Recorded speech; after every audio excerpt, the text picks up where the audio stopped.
당신이 마음에 든다. 내가 누군가를 마음에 들어 한다는 것은 푸른 바다 및 시면 속으로 당신을 끌어내리고 싶어 한다는 것. 그러면 당신은 눈을 뜨고 나를 보는지 아니면 두려움에 아무것도 보지 못하고 눈을 감고 마는지 실험하고 싶은 것. 이병률 시인의 여행 산문집 바람이 분다 당신이 좋다의 한 부분을 읽어드렸습니다. 용기를 낸다는 말은 누군가에게 특별한 존재가 된다는 문장과 같은 게 아닐까요? 안녕하세요. 저는 문장의 소리 DJ 최민석입니다.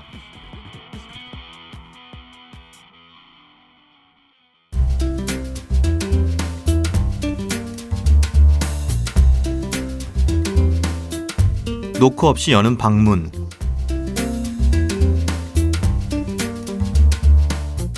여고 시절 과학 선생님의 별명은 리플레이였다. 수업 시간에 딴짓을 하다 호명되면 그 어떤 행동이라 해도 칠판 앞에 나와 끊임없이 반복해야 했다. 장난을 치다 걸리면 종이 칠 때까지 짝꿍의 허리를 쿡쿡 쑤셔야 했고, 낙서를 하다 걸리면 교과서의 마지막 장까지 똑같은 그림을 그려 넣어야 했다. 무슨 생각이었을까? 나는 겁도 없이 선배가 준 쪽지를 펼치고 말았다. 쪽지의 속살이 드러나는 순간 내 심장은 밖으로 꺼내진 것 마냥 크게 뛰었다. 몇 줄이나 읽었을까? 리플레이는 쪽지의 내용을 칠판 가득 적도록 시켰다. 떨리는 손으로 글자를 써내려가면서 흰 분필이 검록색 칠판을 밝혀나가는 것을 보면서 아이들의 수군거림이 멀어졌다. 복도 끝에서 선배가 나를 부르고 쪽지를 교복 주머니 안에 쑤셔 넣을 때 잠시 마주쳤던 우리의 눈빛. 사랑할 수밖에 없었던 그 빛깔. 그 빛은 지금 어디에 머물고 있을까?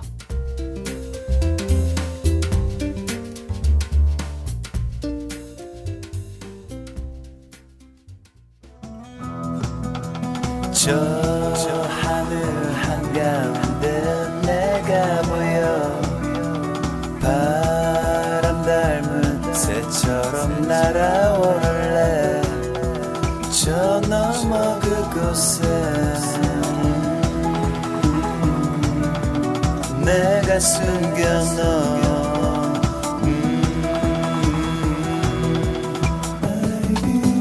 커다란 하늘이 있어.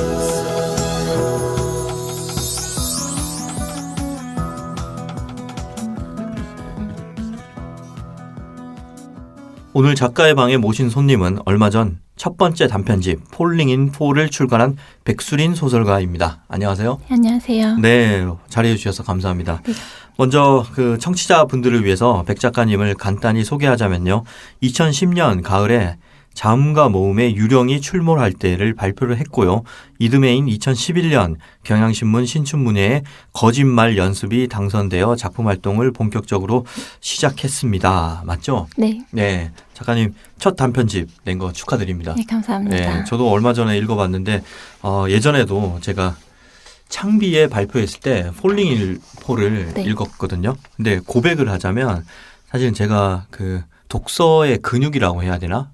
네. 간단히 얘기하면 책을 굉장히 못 읽어요. 아, 네. 그런데 그때 굉장히 잘 읽은 소설이었고 그래서 책이 나오기까지 저도 많이 기다렸는데 이렇게 와주셔서 감사합니다.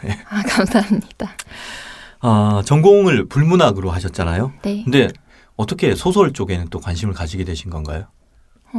불문학에 소설이 포함이 돼요. 그렇죠. 이거 우물이네. 질문 왜 써놨어 이거? 네. 그래서 원래 소설을 좋아하다 보니까 이제 그러면 제가 불문학을 질문을 전공한 고칠게요. 네네. 전공이 불문학인데 네. 어떻게 한국 문학에 관심을 가지게 되신 거죠?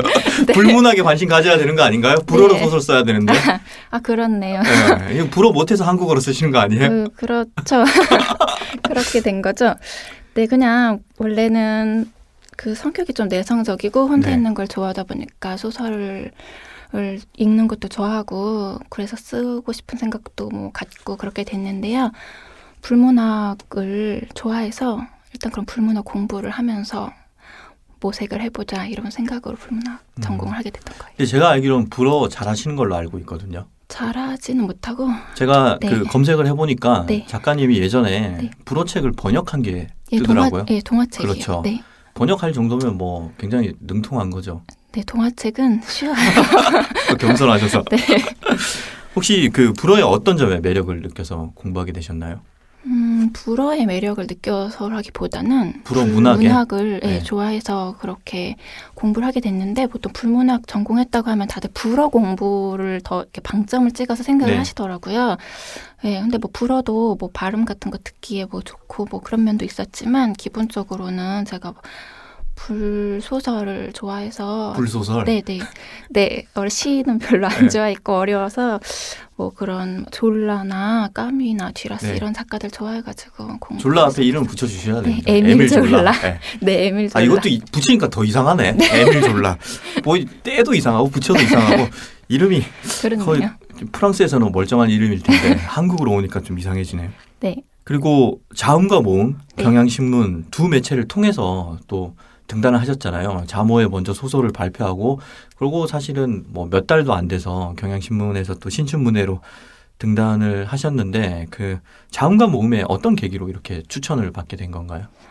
그게 이제 제가 소설을 2011년 경향신문으로 등단을 한 것부터 보통은 실는데 자음과 모음에 실은 거를 같이 책에 포함을 시키다 보니까 이걸 어떻게 불러야 될지 몰라서 아마 해설을 써주셨던 선생님께서 이게 뭐 첫 번째 등단자, 이게 두 번째 등단자 이런 식으로 분류를 해주시는 바람에 이런 식의 호칭을 갖게 됐는데요. 사실 자음과 모음에 발표를 한 거는 소설로 발표를 했던 건 아니고 미니픽션이라는 코너가 그 당시에 있었어요. 네. 그래서 그게 보통 단편 소설이면 80에서 100매잖아요. 근데 그게 한 60매 분량으로 등단하지 않은 작가들이 이제 주로 발표를 하는 지면이었어요. 60매면 굉장히 압축적인 건데 그쵸. 역시 밀도 있는 문장을 구사하셔서 그런데 지금 말하려는 거였는데 근데 저는 그 60매짜리 그 코너에 80 몇매짜리를 그냥 넣은 거예요.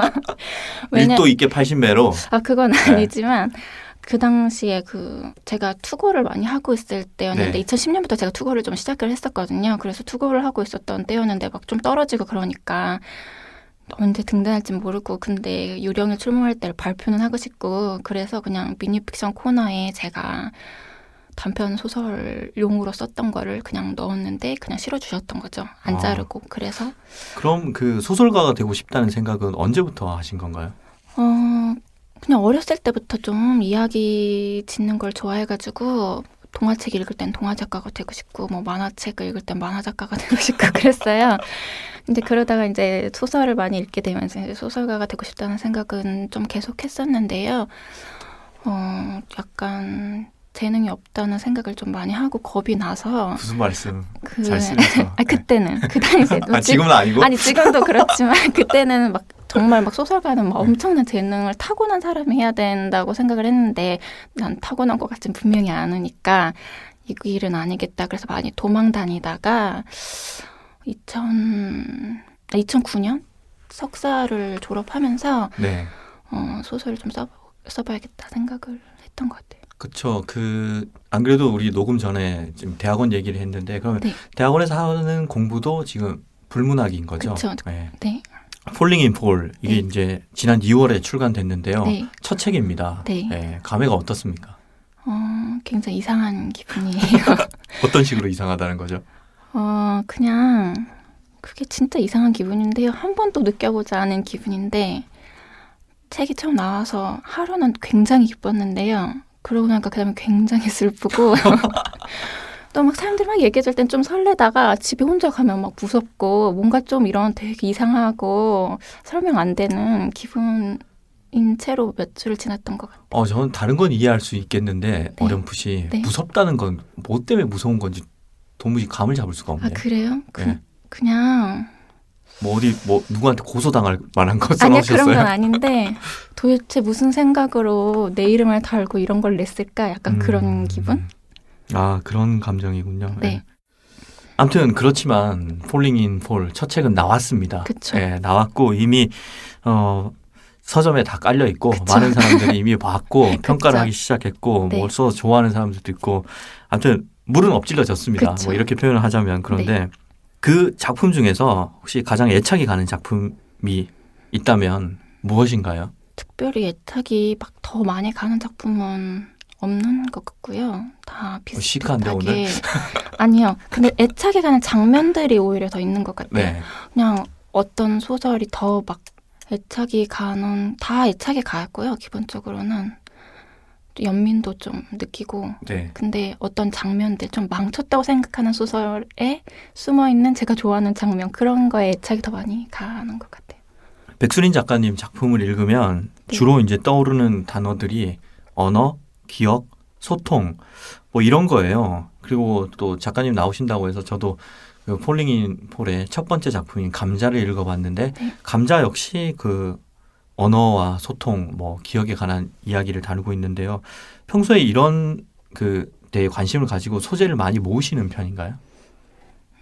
일부러 소재를 막 모은 건 아닌데 제가 약간 관심이 있다 보니까 소설 쓸 때가 되면은 그런 생각이 좀 많이 났나 봐요. 이렇게 의식적으로 그런 건 아닌데 원래 약간 소통이 좀 잘 안 되는 상황을 관찰하는 걸 좀 즐기고 그리고 뭐 예를 들면 뭐 말 더듬는 사람이라거나 뭐 외국어로 한국말 하는 사람 뭐 이런 사람한테 조금 궁금증 그 네. 사람이 뭘 말하려고 했을까 그런 궁금증을 좀 기본적으로 갖고 있는 편이고 근데 그런 것보다 더 좋아하는 거는 되게 멀쩡하게 대화가 되고 있는 것 같이 보이는데 사실 소통이 하나도 안 되지 되고 않는 있는 거. 예. 그런 상황을 그런 거 더 좋아해. 재밌죠. 네, 그런 예. 상황을 더 좋아하는 것 같아요.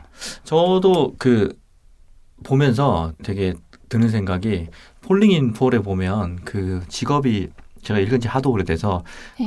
한국어 강사였죠. 네, 한국어 강사고 감자도 거기에 나오는 여주인공은 개를 자기가 감자라고 생각을 하잖아요. 네, 그러니까 네, 개를 개. 감자라고 부르고 네. 사람들은 감자를 감자로 생각하면서 뭐 이런 건데 그리고 지금 전공도 이제 불허불문학인데 뭐 문학을 좋아해서 갔다고는 했지만 어차피 언어고 네. 그리고 또 혹시 어릴 때 그 프랑스에서 잠깐 산 경험이 있죠. 네. 그렇죠. 네. 그래서 이 작가가 뭔가 언어에 대한 그 고민일지는 모르겠지만 아무튼 생각을 굉장히 많이 하면서 살아왔다는 느낌이 들었어요. 네. 실제로 좀 그렇죠. 네, 그렇고 그 언어에 관심이 많았고 그냥 언어 자체라기보다는 언어로 소통하는 상황에 대한 네. 관심이 좀 많이 있었고 그리고 제가 좀 말을 좀 잘 못해요. 오늘 느끼고 계시겠지만 청취자분들도 그래서 이렇게 말을 늘 하고 후회를 많이 해요. 이 말은 하면 안 됐어. 막 이 말은 그 뜻이 아니었는데 그러니까 더 관심이 많이 생겼어요. 그리고 어쩌면 그러다 보니까 더욱더 글을 쓰는 걸지도 그렇죠. 모르겠고요. 예.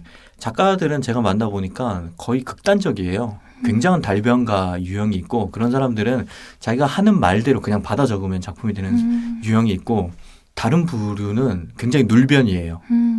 그렇기 때문에 자기가 말을 잘 못하기 때문에 오히려 곰곰이 생각해서 뭔가 기록을 남겨야 되기 때문에 오히려 글을 쓰는 거죠. 뭐 그렇다고 해서 백수린 작가님이 눌변이라는 정도까지는 아니지만 네. 작가들의 특성인 것 같아요. 그렇기 때문에 작가가 되는 것 같아요. 음. 나는 말만 하면 돼. 그러면서 그냥 그걸 글로 쓰거나 아니면 나는 말보다는 오히려 글이 더 좋아. 그러면서 작가가 되거나 뭐 그런 것 같고 혹시 또 차기작으로 작품 준비하고 계시죠? 네. 예, 이번엔 또 어떤 이야기 준비하고 계신가요? 이번에도 단편소설 준비하고 있는데요. 첫 번째 소설집에 제가 의도하지 않았던 소통, 뭐 언어 이런 얘기가 좀 많이 몰렸는데 이제 한 책을 묶었으니까 좀 다른 얘기를 하는 게 좋지 않을까라는 생각이 좀 들어서 이번에는 좀 사라지는 거에 대한 사라지는 것? 네. 예. 에 대한 얘기를 써보고 싶은 생각이 있어요. 또 기대됩니다. 그러면 네. 혹시 장편 소설 같은 거는 지금 뭐 염두에 두고 계신 건가요? 아니면 아직은 네, 아직은 네. 단편 소설 쓰는 좀 더 것도 집중해서? 벅차서 네, 네. 단편 소설 벅찬 건 아닌 것 같고 좀 더 잘 쓰시려고 네, 좀 워밍업을 길게 네. 하시는가 보다 이렇게 제가 이해하겠습니다.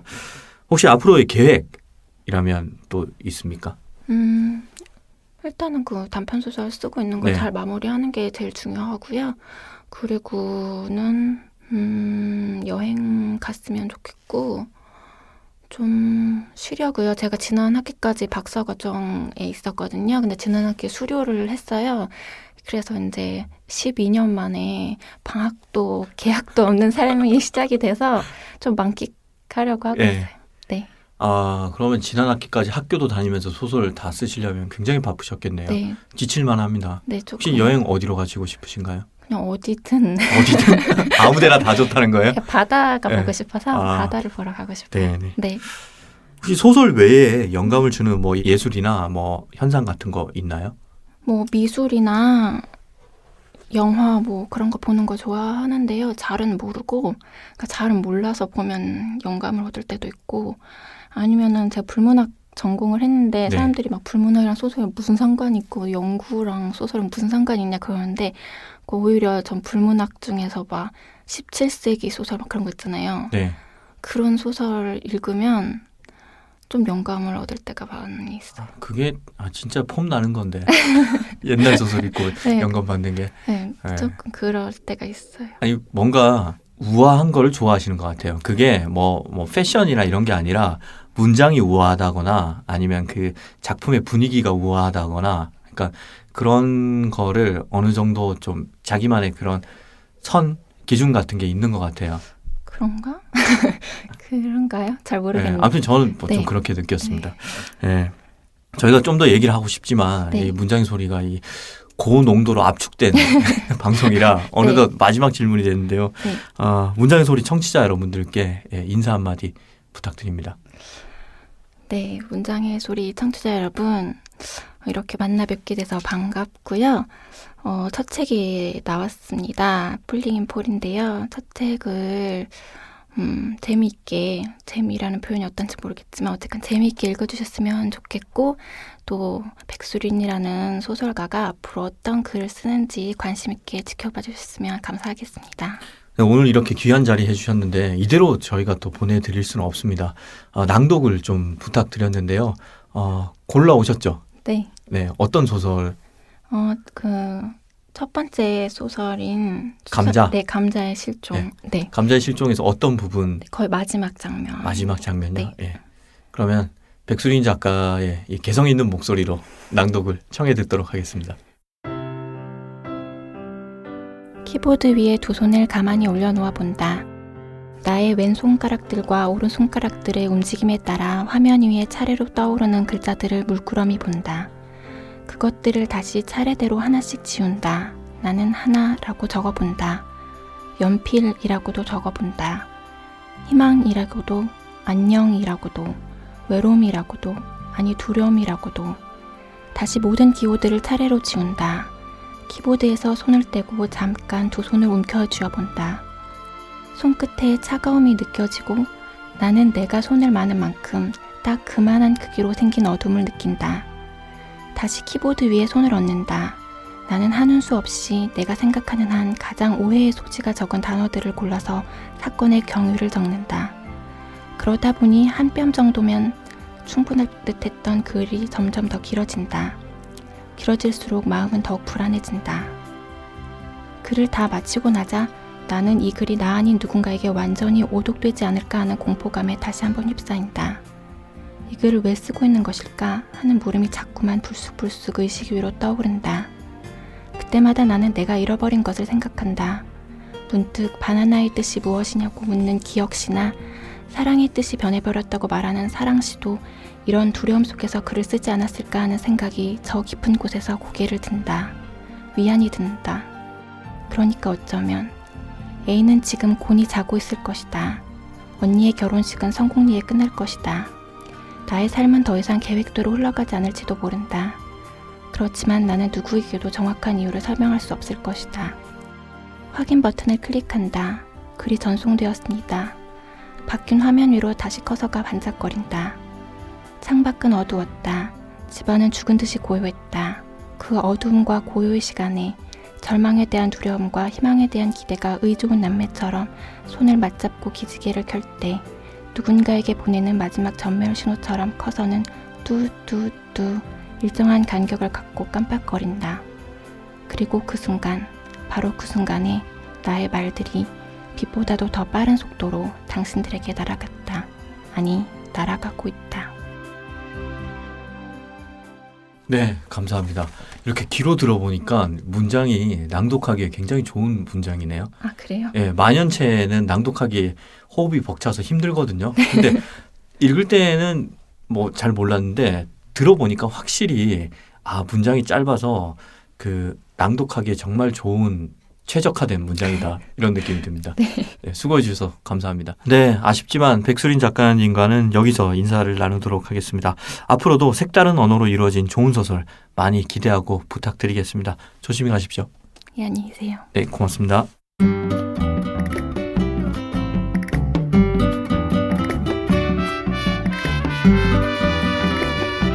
쇼핑 바구니.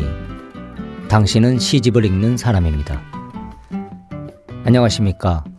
문장의 소리 프로그램 프로듀싱을 맡고 있는 시인 김경주입니다. 올해부터 문장의 소리는 대한민국 유일한 시집 광고 코너를 진행합니다. 전 세계에 유례 없을 정도로 시인도 많고 시집이 연간 1000여 권이 넘게 쏟아지는 특출한 시장 구조에도 불구하고 시집은 점점 대중에게 멀어져 가고 있습니다. 지하철에서 시집을 꺼내보면 뭔가 어색한 분위기를 만드는 주범이 되어버리고 모두가 취업 준비를 하는 도서관 구석에서 시집을 읽고 있으면 한심한 사람 취급받는 풍토는 어딘지 마음 한구석을 쓸쓸하게 합니다. 드라마가 왕성하게 소비되어지는 이 시장 구조에서 시집을 읽는다는 것은 정말 시대의 흐름을 역행하는 길일까요? 하지만 우리 민족은 예로부터 누구보다 시심이 가득한 민족이었습니다. 그건 아마도 조금 덜 말하고 조금 부족한 언어로도 사람의 마음에 닿을 수 있는 것이 시이기 때문일 것입니다. 모든 걸 다 말하지 않아도 전달할 수 있는 것이 시만이 주는 여백이고 우리 안에 있는 행간이기 때문입니다. 이에 문장의 소리는 시집을 읽기 위한 캠페인으로 대놓고 조금 뻔뻔하게 시집 광고를 개척합니다.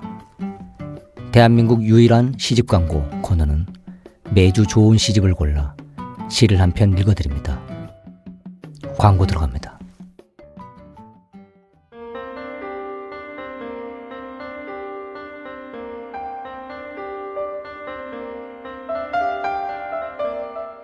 창자가 흘러나온 개구리를 던져놓으면 헤엄쳐간다. 오후의 바다를 향해 목숨을 질질 흘리면서 알 수 없는 순간이 모든 것을 압수해 갈 때까지 볼품없는 앞발의 힘으로 악몽 속을 허우적거리며 남은 몸이 악몽인 듯 간다. 잘들 살아보라는 듯 힐끔거리며 간다. 좋죠? 시집의 17페이지에 실린 바다로 간 개구리의 일부입니다. 2009년 5월 4일 1판 1쇄, 가격 8,000원, 현재 판매량 알 수 없음, 출판사 실천문학, 주소 우편번호 121-8220, 서울시 마포구 망원일동 377-1번지 601호, 지은이 김일영, 편애니 김영헌, 주간 손택수, 세 분이 이 시집의 출간에 동의했습니다. 제목은 삐삐꽃이 아주 피기 전에. 김일영 시인은 2003년 한국일보를 통해 시단에 나왔고 이 시집은 그의 첫 시집입니다. 알라딘 예스24에선 최저가로 7,200원에 판매되고 있습니다. 당신은 시집을 읽는 사람입니다. 쇼핑 바구니에 담으세요.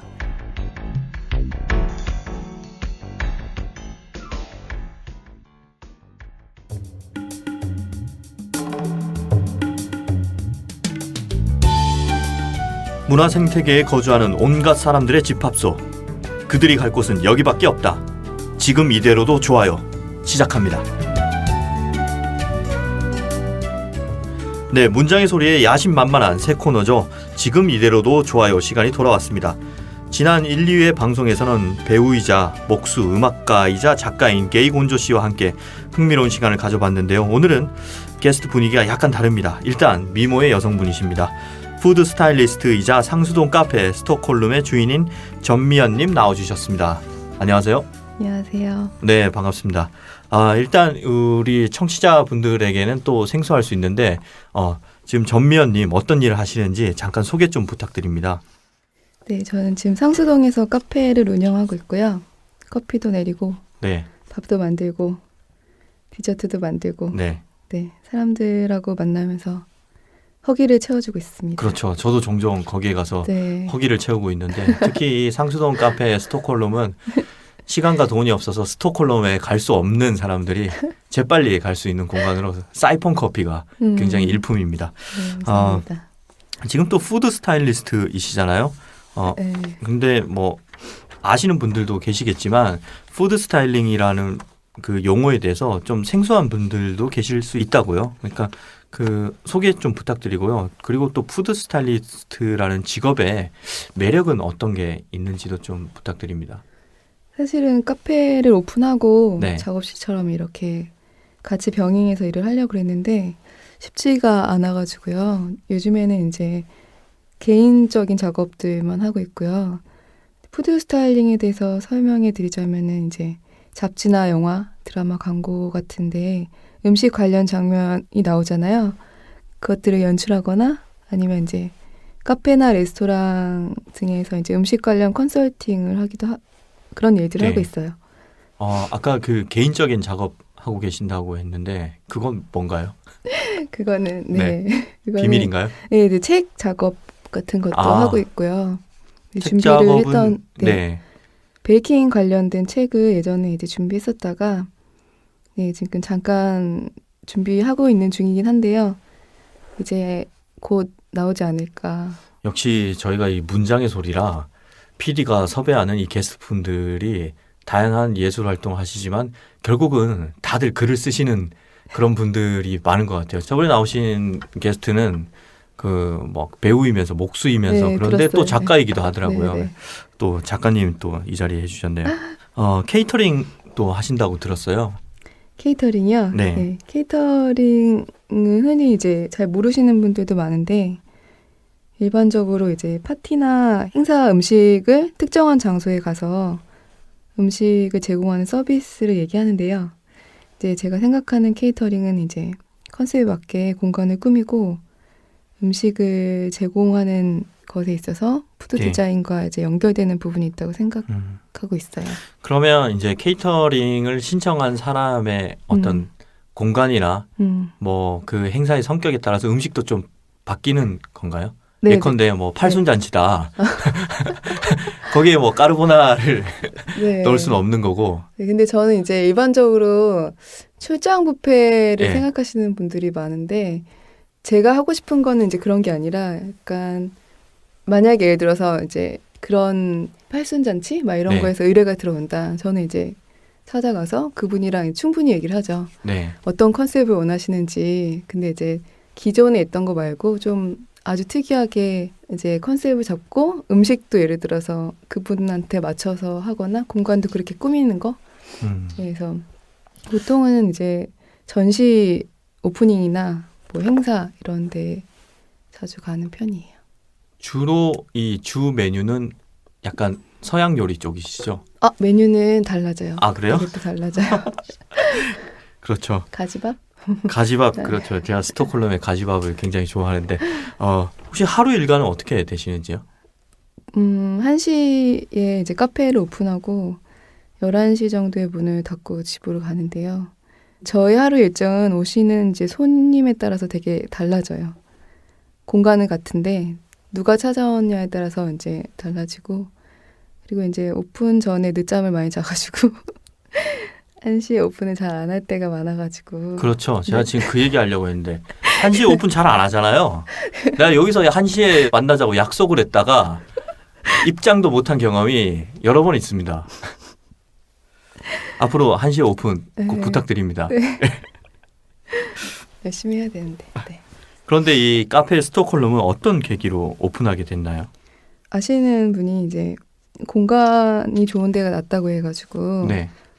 이제 보러 오라고 해서 갔는데 공간이 너무 마음에 들어가지고 그거 보고 사. 그 아시는 분은 누구신지?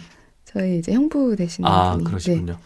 근데 그 스톡홀름이 사실 이름이 굉장히 독특하잖아요. 네. 그리고 제가 아까도 말씀드렸지만 카페 스톡홀름에 갈 때마다 아 여기 진짜 스톡홀름인가라는 느낌이 들어요. 아, 그래서 저는 그러니까 스톡홀름 생각이 나서 계속 가다 보면 이게 스톡홀름 신드롬인가 아, 이런 생각도 하는데 혹시 이 카페만의 뭐 테마 같은 게 있다면 어떤 건가요? 그 이름을 왜 스톡홀름이라고 지었냐고 하시는 손님들 이제 물어보시는 손님들이 많은데 근데 이제 이름을 지을 때쯤에 제가 스톡홀름이라는 도시에 되게 이제 빠져 있었어요. 네, 저만이 가는 주관적인 이런 이미지들 때문에 되게 좋아했었는데, 그러니까 어떤 의미에서는 이제 저한테는 발견이고 그 도시가 네, 이제 미지고 약간 이런 의미에서 이 이름을 하게 됐는데요. 테마라고 할 것까지는 없고 그냥 일상적인 카페이고 싶고요. 네, 거기 가면 정성이 담긴 차 한 잔과 따뜻한 밥을 먹을 수 있는 편안한 곳이면 되지 않을까. 그걸 자기 입으로 얘기한단 말이야? 네. 정성이 들어있는 차 한 잔? 그런 마음으로 해야 되는 거죠. 아, 전 그렇죠. 가끔씩 이 카페 가긴 했지만 이렇게 주인장께서 뻔뻔한 면이 있는지 몰랐는데 오늘 와서 이 스튜디오에서 만나니까 또 새로운 면이 보이네요. 작년에 그 썬데이 인 스톡홀름이라는 걸 진행하셨어요. 네. 이게 어떤 프로그램인가요? 계기가 된 거는 이제 저희 단골 손님이 나중에 오셔가지고 나중에 네. 자기는 뭐 이런 카페를 하고 싶다고 해서 이제 제가 어차피 일요일에는 장사를 안 하니까 한번 해보시겠냐고 이제 제안을 했어요. 그래서 이제 하시면서 그날 일요일만큼은 자신의 공간처럼 메뉴도 새롭게 하고 이름도 새롭게 걸고 해서 한번 그날만 해보냐면 어떠겠냐고 이렇게 제안을 했고 이제 그렇게 시작이 됐는데 그분들이 너무 잘해주셔가지고 이제 되게 경험도 되고 좋으셨다고 해서 나중에 너무 잘해줘서 평일 손님들이 주말 일요일 사장 찾는 거 아니에요? 약간 그랬었어요. 그래서 막 딸기 케이크 너무 잘 돼가지고 나중에는 그분들이 오픈하기 전에 줄을 섰었어요. 네. 밖에. 근데 평일날 오셔가지고 막 딸기 케이크 없냐고 막 그러시고 그 뒤에도 이제 프랑스에서 유학하고 오신 분이 팝을 레스토랑을 하셨었는데 이제 그분도 이제 하시면서 홍보를 너무 많이 해놓으신 거예요. 그래가지고 평일날 이제 어떤 분이 오셔서 프랑스 음식 찾는 분도 계시고 그런 적도 있었어요. 그럼 요즘도 이 썬데이 인 스톡홀름 하고 계신 건가요?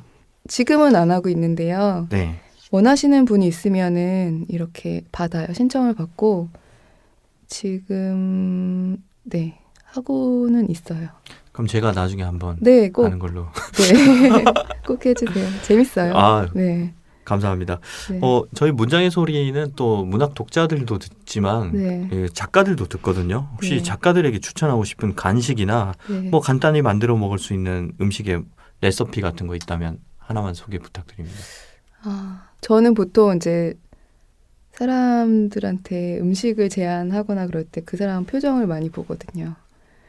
그래서 이제 딱 보고서 저 사람이 뭐가 먹고 싶은지 그런 의미에서 이제 제가 딱히 레시피를 어떤 걸 드려야 되는지 잘 모르겠더라고요. 그래서 딱 작가님 보니까 네.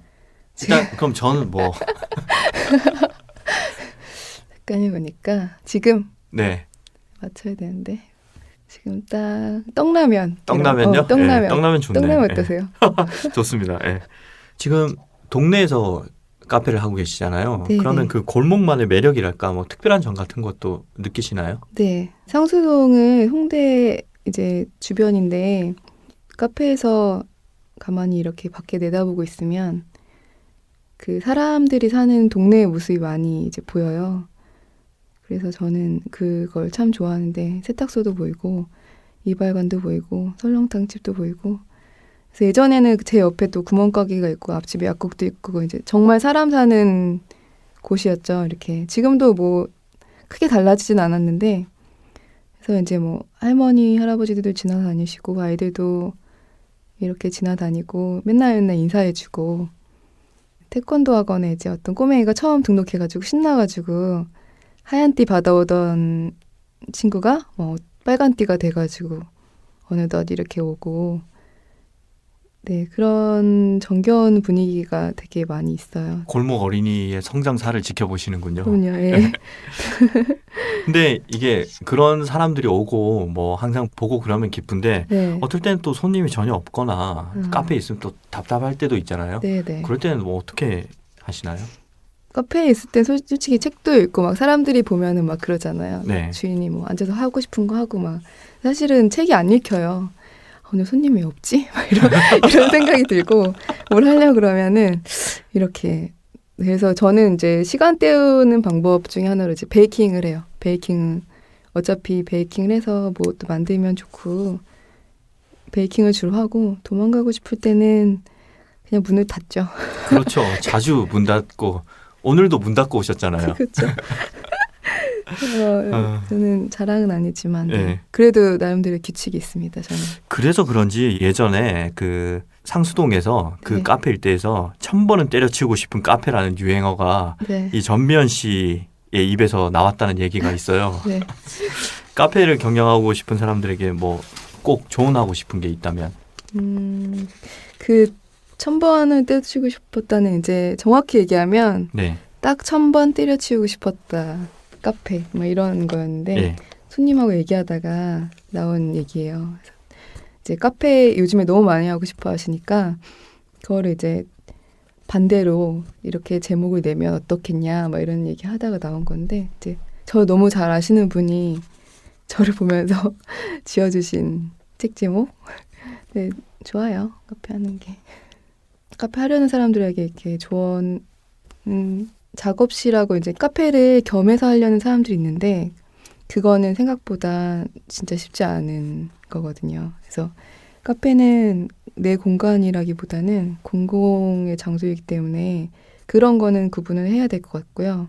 공간하고 이제 커피만 판다고 해서 카페가 되는 것 같진 않아요. 그래서 그곳에 이제 모이는 사람들이 되게 중요한 것 같고 그 사람들이 만들어가는 곳이 카페가 되는 것 같아요. 네. 오늘 이렇게 나와주셔서 말씀해 주셔서 감사합니다. 사실 카페 하고 싶은 사람 굉장히 많고 저도 뭐 예전에 카페 하고 싶은 생각도 좀 있었고 지금도 저는 작업을 카페에서 하고 있거든요. 이야기를 좀 더 들어보고 싶어서 오늘 이대로 헤어질 수는 없어서 다음 주에 또 만나서 이야기 나누도록 하죠. 오늘 자리에 함께 해주셔서 감사합니다. 감사합니다.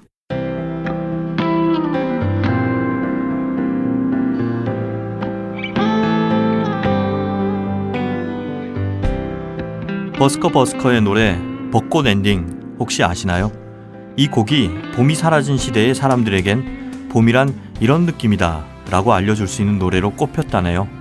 여러분에게 봄은 어떤 문장으로 기억될까요? 저는 다음 시간에 또 뵙겠습니다. 고맙습니다.